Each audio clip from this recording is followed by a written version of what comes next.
What up, YouTube? Let's hear. Thanks again for visiting the channel. As always, I appreciate it. What are we doing today? What do you think? As you can see, we've got a package. You guys, if you watched the last video, you'll know that I had another package to unbox. I just didn't want to do it until today. So, without further ado, ladies and gentlemen, boys and girls, cats and kittens, we have a special unboxing. This package was sent to me by a very generous gentleman was what I was trying to say. Apologize. Do me a favor, on Instagram, follow Sawtoo Dave, and on YouTube, subscribe Sawtoo Dave. You can take a picture if you need to see the correct spelling of it, how it goes. But this guy sent me a package of one of his knives, I think, one or two of his knives to take a look at on my channel. So I'm very grateful for that. He's an awesome dude, super cool. He's got just an amazing collection of knives.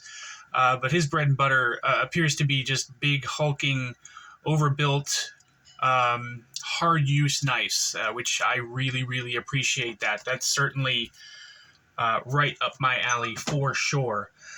So what do you think? Should we use the Manix 2? Manix 2 Avocado? Sounds good to me. What do you think? All right, we'll use this guy. Let's see here. Make sure I don't cut into anything. All right. Love that knife. So, let's open this guy up. See what we have. Oh! We've got a Spyderco, or at least a pouch, a Spyderco pouch. All right. I don't know if he give me a note or anything like that. It looks like he did. Try to get the note out without me looking at what's inside. Oh, it's on the pocket clip. Okay. I don't want to look too much. Kind of looks like a Strider, judging by the pocket clip. All right, let's see what it says here. Open the note. Oh, it's stuck together. It's a sticky note. What are we called? Post-its? I think called Post-its. And it's not wanting to come apart. Here we go. Okay, I'm getting it. I'm getting it. Thanks for being patient, guys. This is funny. Okay.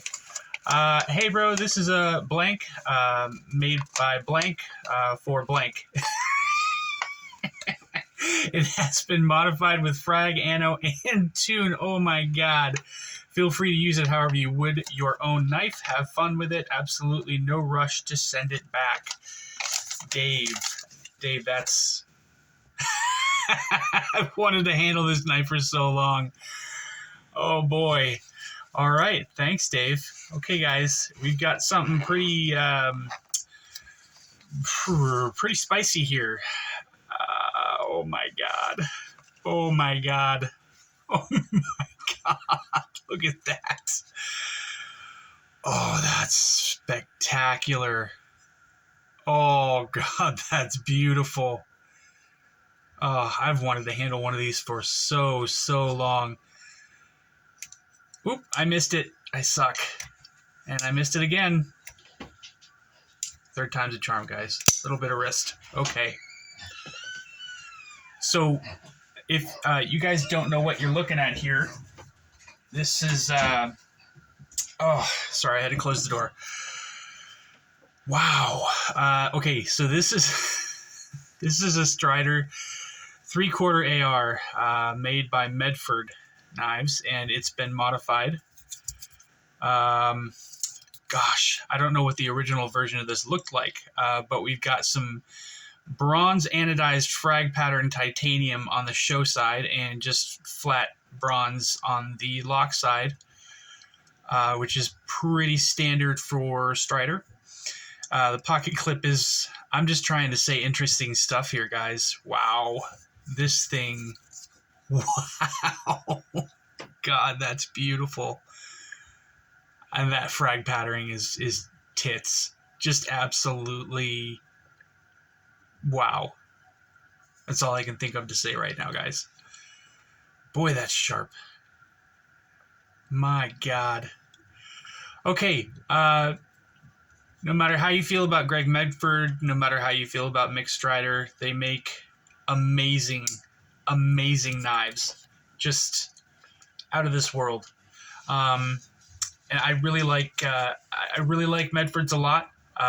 When I first got into collecting knives, uh, this is going to trigger a lot of people, but I didn't like Striders at all. I didn't like the aesthetic of them. I didn't like the way they looked. I just I just thought they were weird looking. So over time it grew on me. Let me get rid of this just in case it's messing up the picture. Over time, the aesthetic of Mick Strider's knives started to appeal to me, and then after some time, I decided to go. Oh, oh my gosh! I decided to buy a ProTech Strider SNG automatic knife, and when I got it, I got it in the hand, and it grew on me really, really fast. I liked it a lot. So they both just make fantastic knives, just amazing, world class, top of the line knives. Absolutely, for sure. I don't know if there's. I'm sure most of you out there are aware that there is the holy trinity of the knife community, and Mick Strider, Chris Reeve, and Rick Hinderer are those three makers. So Strider Knives definitely has a big reputation in the knife community for making just fantastic work.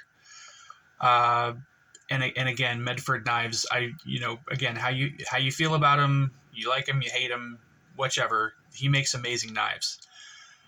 So those two to come together, I've wanted a 3/4 AR forever. I probably not forever, as long as I've been in the knife community, at least about 2 years, which isn't that long, I realize. But wow, this is so cool.